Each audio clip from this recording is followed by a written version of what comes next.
alegría el ser parte de la Escuela Sabática, un programa en el que podemos compartir la fe, participar de la misión mundial de la Iglesia y estudiar juntos la Biblia. Hope Media Honduras te da la bienvenida a la Escuela Sabática.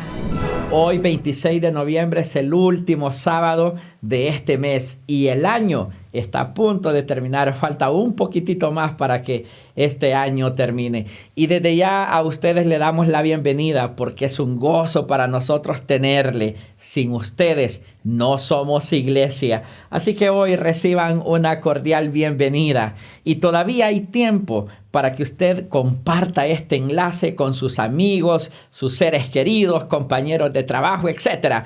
Porque ya llegó el momento más esperado durante toda la semana. Y para dar inicio, les invito para que me acompañen en esta palabra de oración. Querido Dios, te agradecemos porque tú eres bueno. Y al llegar estas horas santas de este culto, te agradecemos aún más porque nuestro corazón se llena de paz. En estas 24 horas de tu día de reposo, sentimos paz en nuestro corazón, un alivio que solamente tú nos puedes dar.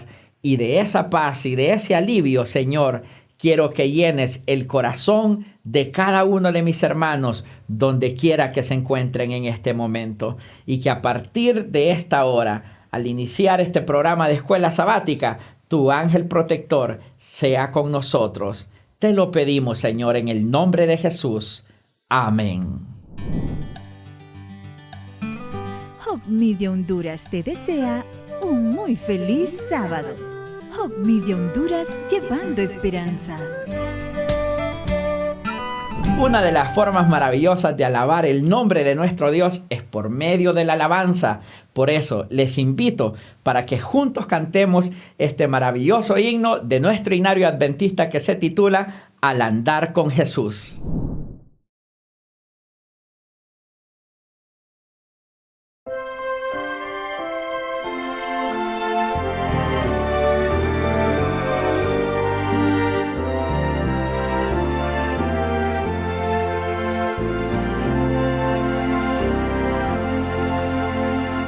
Al andar con Jesús, en su fulgida luz, en mi senda su gloria veré, y su voz he de oír, pues promete vivir con aquel que obedece por fe. Santa ley, obedezco por fe, y feliz para siempre con Jesús estaré.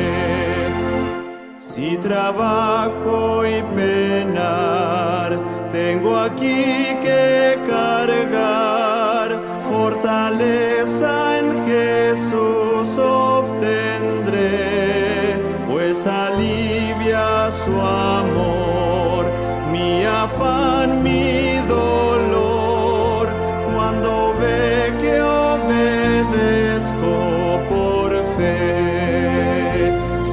Santa ley, obedezco por fe, y feliz para siempre con Jesús estaré. Nunca pude saber de su amor el placer, hasta que todo a Cristo entregué, su bondad, su favor, su poder redentor, goza aquel que obedece por fe. Santa ley, obedezco por fe, y feliz para siempre con Jesús estaré. Fiel amigo Él es, sentaréme a sus pies, y a su lado el camino andaré. Lo que Él diga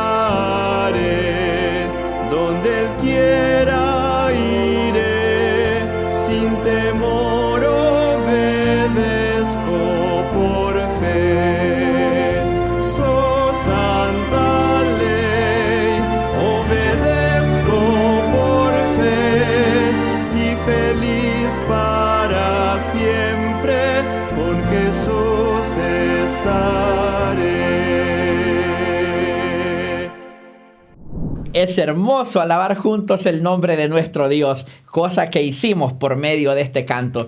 Y ahora les invito para que juntos disfrutemos del relato misionero que se titula Ministerio sobre Ruedas. ¿A quién no le gusta recibir algo gratis? Desde 1975, el Ministerio de Camionetas Adventistas de la ciudad de Nueva York ha brindado atención gratuita a residentes ocupados y agotados. Desde entonces ha atendido a más de 1 millón de personas dando mensajes, exámenes de salud y consejos sobre estilo de vida. Bienestar sobre la marcha enseña a la gente cómo vivir mejor, mejorando su salud física, mental y espiritual. Ellos sirven a las personas en las calles, alcanzándolas como ellas están mientras ponen en acción el amor de Jesús.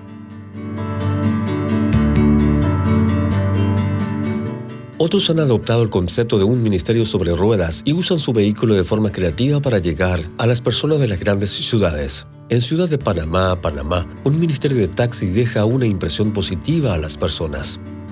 Los vehículos se identifican en una etiqueta que dice Taxi Seguro, Iglesia Adventista del Séptimo Día.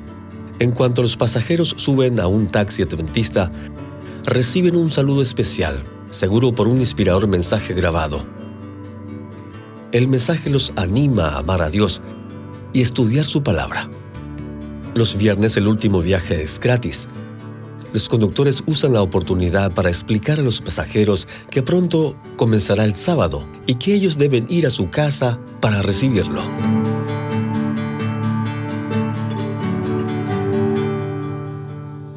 Algunas escuelas y comunidades de la costa este de Australia han tenido el privilegio de visitar un museo único, uno sobre ruedas que da vida a la historia. El Dr. Wade Frank convirtió un sobrerremolque para crear la exposición itinerante del Rey Tut, con la idea de llevar a este museo a áreas remotas donde las escuelas no tienen acceso a museos más grandes. En las 3 secciones del semirremolque, los visitantes pueden ver y tocar artefactos, incluyendo una réplica del tamaño real de la piedra Rosette, una reproducción de la tumba del rey de Tut y ladrillos auténticos de Babilonia con el nombre del rey Nabucodonosor impreso en ellos. Además de entretener y enseñar, este centro de influencia único tiene el propósito superior de llevar a las personas hacia la validez de las escrituras y profundas espirituales significativas. El Dr. Edward Urbina en el centro de California, Estados Unidos, encabezaba otro tipo de centro de influencia móvil. Los voluntarios de este programa dan atención dental y oftalmológica gratis. Siguiendo el ejemplo de Cristo de hacer actos de servicio, las clínicas móviles se instalan en las iglesias locales, usando equipo transportado en un gran camión. Este ministerio tiene un doble alcance. No solo toca las vidas de las personas a quienes sirven, sino también las vidas que quieren servir. Un tercero de los voluntarios son profesionales no adventistas. A algunos les intriga porque el centro ofrece servicios gratuitos y quieren saber más acerca de las creencias de la iglesia.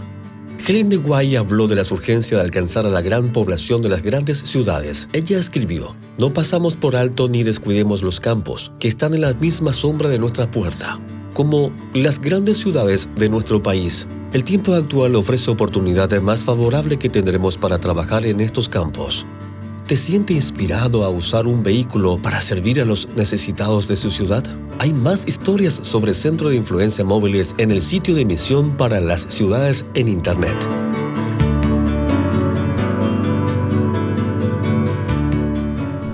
Pasajes contradictorios es el título del repaso de esta semana. Y hoy, una vez más, tenemos el privilegio de tener con nosotros como invitado especial al pastor Alejandro Bullón. El tiempo es para que él comparta el relato de esta semana.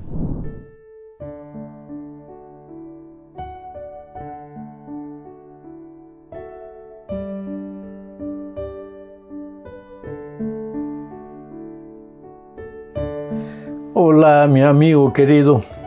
Mire, el otro día yo estaba contando una historia de aquellas tantas historias misioneras, aquellos incidentes extraordinarios que suceden mientras uno predica el Evangelio, incidentes donde la mano poderosa de Dios se revela de una manera impresionante.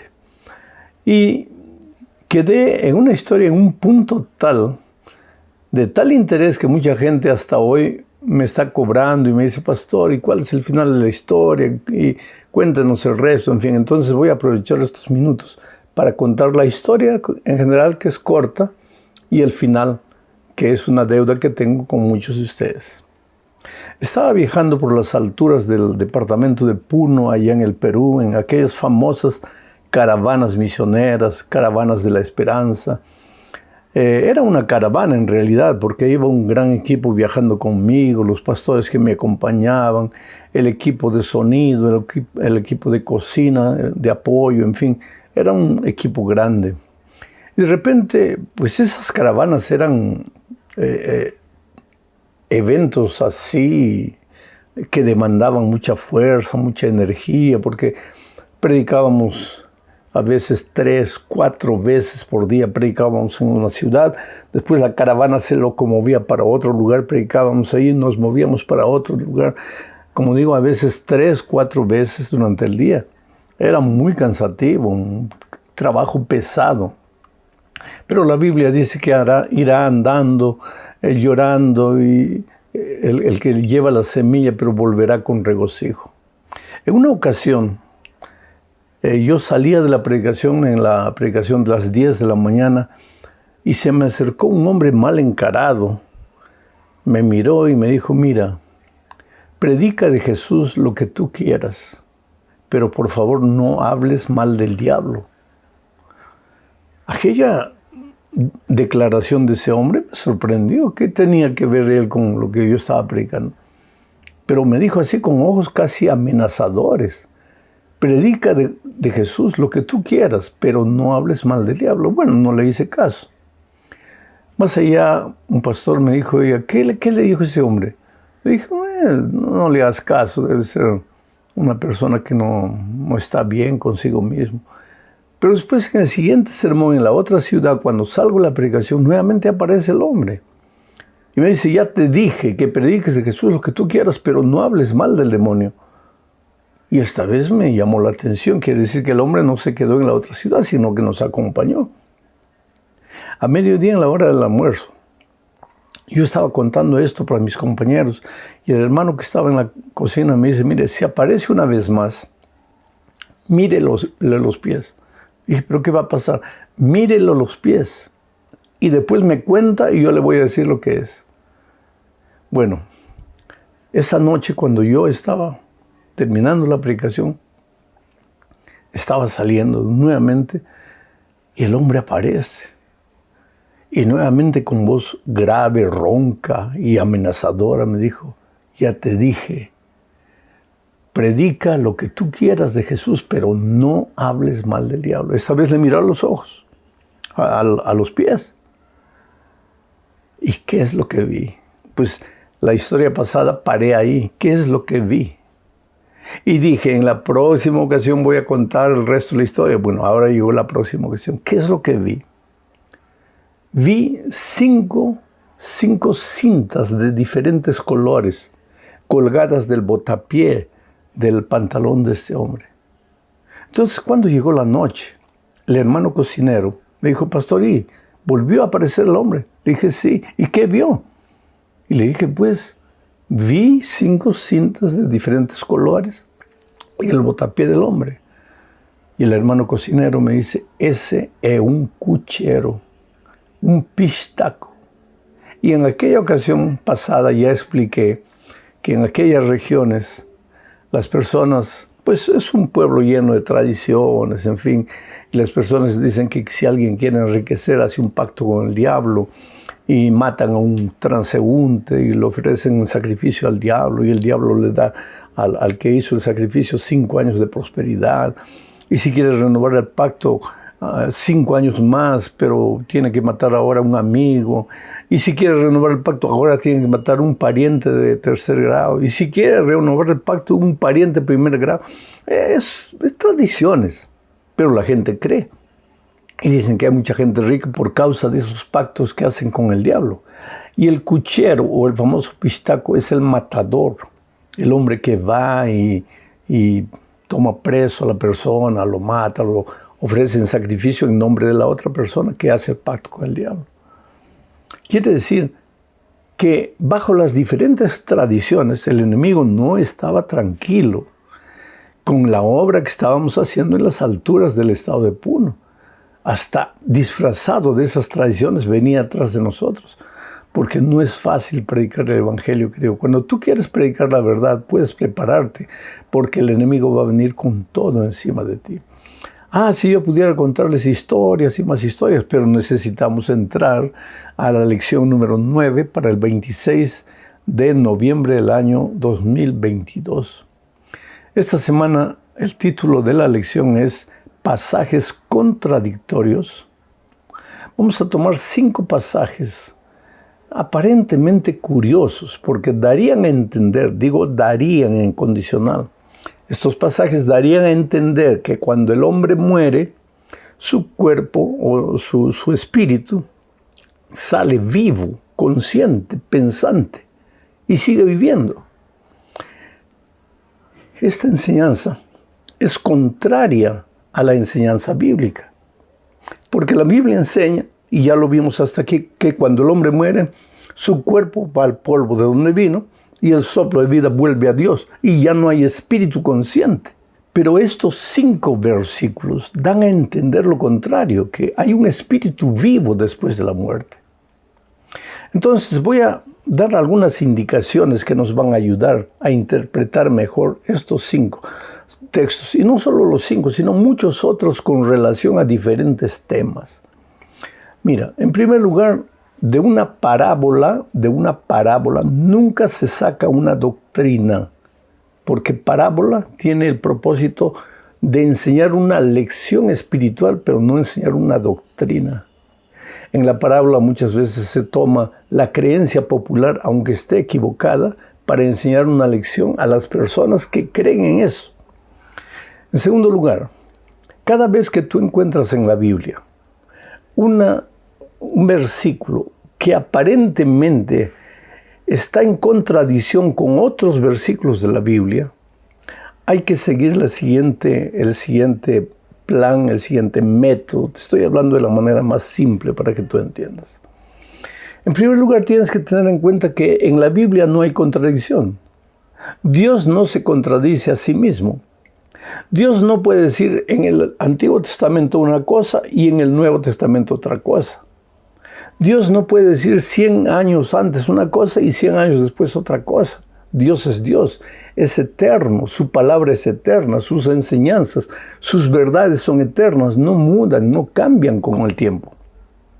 Entonces, cuando tú encuentras un versículo aparentemente contradictorio a las enseñanzas bíblicas, para que tú estudies un tema de la Biblia, mira, para estudiar un tema de la Biblia no puedes solo buscar un versículo. No puedes tomar cualquier versículo de la Biblia y decir, esto es lo que Dios enseña con relación a este tema. No. Para que tú sepas lo que Dios enseña con relación a un tema, tienes que tomar todos los versículos de la Biblia que hablan de ese tema y los vas a colocar de la siguiente manera. Vamos a imaginar que tengo una balanza de 2 platos aquí en mis manos. Este versículo habla de la muerte, lo siguiente. Entonces va a este plato. Voy a ser más claro. Este versículo dice que cuando el hombre muere, su cuerpo vuelve a la tierra y el soplo vuelve a Dios. Entonces va en este plato. Este versículo daría a entender que cuando el hombre muere, su espíritu sale vivo. Va a este plato. Y entonces cada versículo de la Biblia que habla sobre el estado de los muertos, los voy colocando aquí o aquí, en este plato o en este otro. Al final voy a ver si este plato tiene muchos más versículos, pero hay 2 o 3 que dan a entender lo contrario, pues por lógica estos 2 o 3 tienen que tener alguna explicación con relación a la verdadera enseñanza de la Biblia. Eso es con relación al tema del sábado, al estado de los muertos, al tema de la esencia de Dios, la Trinidad. La palabra Trinidad no está en la Biblia, pero el concepto de un Dios triuno. En fin, con relación al amor, a la ley, con relación a lo que tú quieras, Cuando quieras ver lo que la Biblia dice, no puedes buscar solo un versículo. Tienes que buscar todos los versículos que hablen del tema y colocarlos en la balanza. Entonces, lo que más pesa es la verdad. Los otros 2 o 3 que aparentemente son contradictorios, tienen que tener alguna explicación. Dicho esto, vamos al estudio de los 5 versículos de esta semana. Vamos al primer versículo. Tiene que ver con el rico y Lázaro. Esta parábola, en esencia, decía que había un hombre rico y un hombre pobre en esta tierra, que ambos murieron, y que aparentemente el espíritu de ambos salió vivo y hablaban en la otra vida. Voy a leer el texto y mientras voy leyendo voy a ir comentando el texto. Está en Lucas capítulo 16, versículos 22 al 24. Y dice así: llegó el día en que el mendigo murió y los ángeles se lo llevaron al lado de Abraham. Percibe lo que dice, que el mendigo murió y los ángeles se lo llevaron. En ninguna parte de la Biblia vas a encontrar que cuando un hombre muere, los ángeles se lo llevan, haya sido malo o haya sido bueno. Este es el único versículo de la Biblia que dice esta expresión, que cuando el hombre muere, los ángeles se lo llevan al lado de Abraham. Al lado de Abraham, mira. ¿Quiere decir que Abraham de alguna manera simboliza la salvación? Bueno, sigo leyendo el texto. Llegó el día en que el mendigo murió y los ángeles se lo llevaron al lado de Abraham, dando a entender que está a salvo.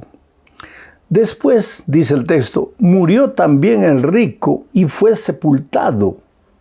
En el caso de Abraham, los ángeles se lo llevaron. No dice a dónde fue el cuerpo, a dónde fue el soplo de vida, nada. Los ángeles se lo llevaron. En el caso del rico dice que fue sepultado. Ahora, sigue leyendo el texto. Cuando el rico estaba en el Hades, que es el infierno, cuando el rico estaba en el Hades, pero el texto anterior dice que fue sepultado. Y ahora dice que el rico estaba en el infierno. Tú te das cuenta las incoherencias de esta parábola, de este relato. Sigo leyendo. Cuando el rico estaba en el Hades, en medio de tormentos, alzó sus ojos y a lo lejos vio a Abraham y a Lázaro junto a él. Entonces gritó: Padre Abraham, ten compasión de mí. Envía a Lázaro para que moje la punta de su dedo en agua y me refresque la lengua, porque estas llamas me atormentan. Muy bien, vamos a considerar algunas incoherencias más, porque ya mencioné algunas de ellas. Dice que el rico empezó a hablar con Abraham.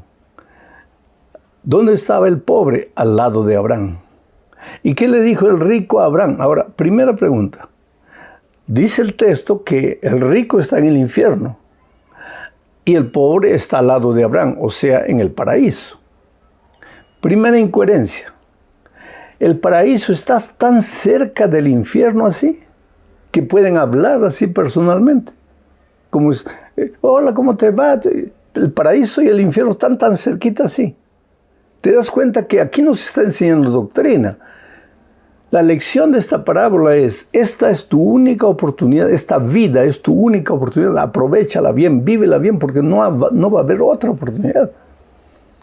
Entonces el rico le dice a Abraham: Señor, manda a Lázaro que venga, por favor, trayéndome agua, que moje su dedo en el agua y venga a mojarme la punta de la lengua. Quiere decir que los cuerpos del rico y de Lázaro también están allá, no solo el espíritu. Porque si tiene lengua, si tiene dedo, es que los cuerpos físicos están allá. Pero como dice aquí anteriormente, que cuando el rico murió fue enterrado. Y ahora está allá en el cielo con su lengua y con su dedo. Tú te das cuenta que hay incoherencias. No se puede sacar de aquí una doctrina. Ahora, si tú tomas todas las enseñanzas bíblicas, dan a entender que cuando el hombre muere, su cuerpo va a la tierra, el soplo vuelve a Dios. No hay espíritu viviente. Y si encuentras solo esta parábola, que es parábola y de parábola nunca se enseña doctrina, vas a ahora creer que esta parábola apoya la doctrina de que cuando el hombre muere, su espíritu sale vivo. Claro que no. Vamos al segundo versículo, aparentemente contradictorio. Está registrado en Lucas capítulo 23, versículo 43. Tiene que ver con el momento cuando Jesús estaba muriendo y habían dos ladrones colgados al lado de él. Y uno de ellos le dijo: Señor, acuérdate de mí cuando vengas en tu reino. Acuérdate de mí cuando vengas en tu reino.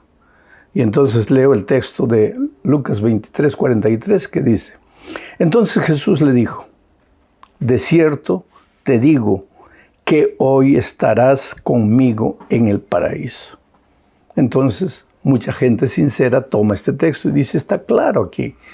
Jesús le dijo al buen ladrón: de cierto te digo que hoy estarás conmigo en el paraíso. ¿Qué vamos a discutir? Está claro. De cierto te digo que hoy estarás conmigo en el paraíso. Resulta, mi amigo querido, que la conjunción que, de cierto te digo que, ese que no existe en el original griego. Ese que no está ahí. El texto original griego dice: de cierto te digo, hoy estarás conmigo en el paraíso. El problema es con el adverbio hoy. Ese hoy se refiere, de cierto te digo hoy, se refiere a cuando Jesús dice, te dice hoy, o se refiere al verbo que viene a seguir, que es estar. De cierto te digo hoy estarás conmigo en el paraíso. Si el adverbio hoy se refiere al verbo estar, entonces la enseñanza es que ese mismo día el espíritu o el buen ladrón estaría con Jesús en el paraíso. Pero si el adverbio hoy se refiere al verbo precedente, entonces de cierto te digo hoy estarás conmigo en el paraíso. Algunos dicen, no, que tiene que haber una coma. Debería haber una coma, pero no hay coma. En la redacción griega no hay coma. Y no hay la conjunción que. Entonces, ¿por qué está el que ahí? Porque alguien que tradujo la Biblia, ya tenía preconceptuado el hecho de que cuando el hombre muere se va al cielo. Y entonces ya le colocó el que por cuenta de él. Pero en la redacción original no existe el que. Simplemente dice, de cierto te digo, hoy estarás conmigo en el paraíso. Ahora, ¿quién escribió este versículo? Lucas. Y Lucas escribió dos libros, el Evangelio San Lucas y el libro de los Hechos de los Apóstoles. Y Lucas tiene una característica interesante. Él cada vez que menciona el adverbio hoy, en griego semerón, lo relaciona con el verbo que viene antes, no con el verbo que viene a seguir. En 20 ocasiones, en los dos, en San Lucas y en Hechos, él menciona el semerón, el adverbio semerón, relacionado. En 20 ocasiones lo menciona, y en 14 de esas 20 lo menciona relacionado con el verbo que viene antes. O sea, de acuerdo a esto, lo que Jesús está diciendo, de cierto, te digo hoy te estoy diciendo, estarás conmigo en el paraíso. ¿Cuándo? Cuando Jesús vuelva por segunda vez. Y esto es bien claro, porque hay un texto en San Juan, capítulo 20, versículo 17, que registra el encuentro de Jesús con María después de su resurrección al tercer día de ya haber muerto. Y mira lo que dice. Jesús le dijo a María, no me toques, porque aún no he subido a mi Padre, pero ve a mis hermanos y diles, suba a mi Padre y a vuestro Padre, a mi Dios y a vuestro Dios. Percibe lo que está sucediendo aquí. Ya pasaron 3 días desde que él murió. Y cuando se encuentra con María y María corre y quiere abrazarlo, le dice, no me toques, porque aún no he subido a mi Padre. Ahora, si Jesús le hubiera dicho al ladrón, de cierto te digo que hoy estarás conmigo en el paraíso, pues ¿cómo podría haberle dicho a María, todavía no he subido a mi Padre? Entonces esto refuerza la idea de que el texto original correcto dice, de cierto te digo, hoy estarás conmigo en el paraíso. ¿Cuándo estarás? Cuando Jesús vuelva por segunda vez a esta tierra. A propósito, relacionado con esto, viene el tercer texto aparentemente contradictorio, que tiene la expresión partir y estar con Cristo. Voy a leer Filipenses capítulo 1, versículos 21 al 24. Dice así: porque para mí el vivir es Cristo y el morir es ganancia. Pero si el vivir en la carne resulta para mí en beneficio de la obra, no sé entonces qué escoger. Por ambas cosas me encuentro en un dilema, pues tengo el deseo de partir y estar con Cristo, lo cual es muchísimo mejor, pero quedarme en la carne es más necesario por causa de ustedes. La expresión tengo el deseo de partir y estar con Cristo es la parte que muchos toman y dicen, aquí está claro. Cuando el ser humano parte, cuando el ser humano muere, inmediatamente va a estar con Cristo. Si fue bueno, claro. Pero hay que tener en cuenta una cosa. La esencia de este texto no es la enseñanza del estado de los muertos. Tú lo puedes leer 50 veces. La esencia es servir o no servir a Dios. No es el estado de los muertos. Y cuando Pablo dice, lo que más quiero es partir y estar con Cristo, es efectivamente así. Él quiere descansar y estar con Cristo. Pero ¿cuándo va a estar con Cristo? Él lo dijo claramente en varias ocasiones. Y voy a leer aquí, en primera a los Tesalonicenses 4:17. Dice, aquí está hablando de la segunda venida de Cristo. Luego nosotros, los que aún vivamos y hayamos quedado, seremos arrebatados juntamente con ellos en las nubes para recibir en el aire al Señor y así estaremos con el Señor siempre. ¿Qué es lo que Pablo enseñó cuando estaba vivo? Que él quería estar con Cristo. Sí, pero ¿cuándo estaría? Cuando Jesús viniera por segunda vez, claro. Y otro versículo más de Pablo, cuando escribe a Timoteo, segunda de Timoteo, capítulo 4, versículo 8, dice, por lo demás me está reservada la corona de la justicia, que en aquel día me dará el Señor el juez justo, y no solo a mí, sino también a todos los que aman su venida. En aquel día. ¿Qué día? En la venida de Cristo. Entonces, cuando Pablo dice, mi deseo es partir y estar con Cristo, no está diciendo que va a morir e inmediatamente estar con Cristo, sino que él quiere descansar de las obras de esta tierra pesadas y estar con Cristo. ¿Pero cuándo? Cuando Cristo vuelva por segunda vez. Bueno, vamos ahora al cuarto texto. Predicar a los espíritus encarcelados. Leo el texto. Dice 1 de Pedro capítulo 3, versículos 18 al 20. En el cuerpo sufrió la muerte, pero en el espíritu fue vivificado. Está hablando de Jesucristo. En el espíritu también fue y predicó a los espíritus encarcelados, a los que en otro tiempo desobedecieron en los días de Noé. Listo. Hay mucha gente sincera que toma esta parte y dice, aquí está la enseñanza. Cuando Cristo murió, su cuerpo quedó enterrado y su espíritu salió y predicó a los espíritus encarcelados del tiempo de Noé. O sea, a las personas que no se arrepintieron en el tiempo de Noé, que murieron ahogadas en el diluvio y sus espíritus están sufriendo ahí. Entonces Jesús fue y les predicó. Y este versículo, o esta manera de encarar el versículo, apoyaría la idea de que cuando el hombre muere, su cuerpo va a la tierra y su espíritu sigue sufriendo por ahí. Lo que no es verdad. Lo que está contrario a todas las enseñanzas bíblicas. Pero entonces, ¿qué sucede? En primer lugar, hay que ver que la palabra espíritu, cuando Pedro usa y cuando Pablo usa y otros escritores bíblicos la usan, muchas veces se refiere al ser humano vivo. Por ejemplo, leo primero a los Corintios, capítulo 16, versículos 17 y 18. Dice así: me alegré mucho de que haya venido Estéfanas, Fortunato y Acaico, pues ellos han suplido la ausencia de ustedes, ya que han fortalecido mi espíritu y el de ustedes. Está diciendo, han fortalecido mi espíritu. Aquí está usando Pedro la palabra espíritu, refiriéndose a él mismo, a él vivo, no a él muerto.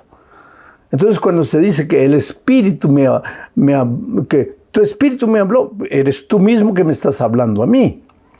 Gálatas 6:18, otro texto, dice: hermanos, que la gracia de nuestro Señor Jesucristo sea con su espíritu, con el espíritu de ustedes, o sea, con ustedes vivos. Ahora, la enseñanza de que hay una segunda oportunidad para los que un día murieron, se perdieron, no quisieron, pero ahora aquí Jesús ya muerto, su espíritu se va, le predica a los que en el tiempo de Noé no creyeron y se perdieron, les predica para ver si se arrepienten. Eso no es verdad, querido, porque Hebreos 9:27 dice lo siguiente: está establecido que los hombres mueran una sola vez y después venga el juicio. Los hombres mueren una sola vez. Y en la parábola del rico y Lázaro, la esencia del mensaje es eso: aprovecha tu vida aquí, porque una vez que mueras ya no hay más oportunidad. Esta es tu única oportunidad. Ahora, ¿en qué sentido Jesús le predicó a los espíritus encarcelados? Mira, el otro día yo estaba saliendo de una predicación y un hombre corrió hasta mí y me dijo: pastor, esta mañana el Señor Jesucristo me habló. ¿Qué es lo que estaba queriendo decir? Quien había predicado era yo, no fue Jesucristo. Pero el hombre dice: esta mañana Jesucristo me habló. Querido, Jesucristo habla a través de sus instrumentos. ¿Quién predicó a los antediluvianos? Les predicó Noé. ¿Pero quién les estaba predicando? Jesucristo. ¿Quién predicó a este hermano? Le prediqué yo. ¿Pero quién le estaba predicando? Jesucristo. Entonces, cuando encontramos en este texto que Pedro predicó, o Jesucristo predicó a los espíritus encarcelados, se estaba refiriendo a la fuerza de Cristo, al poder que el Señor Jesucristo le da a sus instrumentos humanos para predicar el Evangelio. Llegamos al último texto aparentemente contradictorio, que es Apocalipsis capítulo 6, versículos 9 al 11. Dice así: al abrir el Cordero el quinto sello debajo del altar, vi a las almas de los que habían muerto por causa de la palabra de Dios y de su testimonio. A gran voz decían: Señor santo y verdadero, ¿hasta cuándo seguirás sin juzgar a los habitantes de la tierra y sin vengar nuestra sangre? Entonces se le dieron vestiduras blancas y se les dijo que descansaran todavía un poco más de tiempo hasta que se completara el número de sus consiervos y hermanos que también sufrirían la muerte con ellos. Termino haciendo algunas preguntas. Apocalipsis es un libro simbólico, básicamente simbólico. ¿Y por qué fue escrito en símbolos? Para que los perseguidores de la Iglesia de Dios, porque Apocalipsis fue escrito en un tiempo cuando la Iglesia de Dios estaba cruelmente perseguida, estaba siendo perseguida. El propio Juan, que escribió Apocalipsis, estaba preso en la isla de Patmos. O sea, entonces Juan escribió en símbolos para que el que tiene oídos para oír, oyera. Y el que no. Quiere decir, solo podían entender aquellos que pedían la dirección del Espíritu Santo para orientarlos y guiarlos y ayudarlos. Entonces, es un libro simbólico. Y no puedes llevar a la literalidad todo lo que está escrito aquí, a la literalidad. Hay un mensaje simbólico encerrado, pero no la literalidad. Porque si fuese literal, como Juan está viendo aquí, dice: las almas de los que han sido perseguidos y han sido victoriosos en Cristo, y ahora ya están en el cielo, y llorando, y clamando, y queriendo venganza. ¿Cómo puedes imaginarte? Redimidos que ya fueron al cielo, pues se supone que ya están en paz, ahora clamando, suplicando venganza. No, todo esto es simbólico. La enseñanza básica era: hijos, tengan paciencia, porque la obra de Dios en la tierra se va a llevar a cabo. El pueblo de Dios en la tierra no va a ser perseguido para siempre. La persecución va a llegar a su punto final. Y finalmente Cristo va a volver. Y entonces la historia del pecado habrá terminado. Tengan paciencia. Ese es el mensaje básico del texto. Entonces vuelvo a repetir.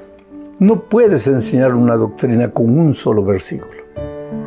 Cuando encuentres un versículo que aparentemente contradice otras enseñanzas, toma todos los versículos que tienen que ver con esa enseñanza, coloca en el platillo de la balanza y lo que más pesa es la verdad. Los otros 2 o 3 versículos que no se ajustan deben tener alguna explicación con relación al tema que ha sido enseñado. Oh querido, que Dios te bendiga.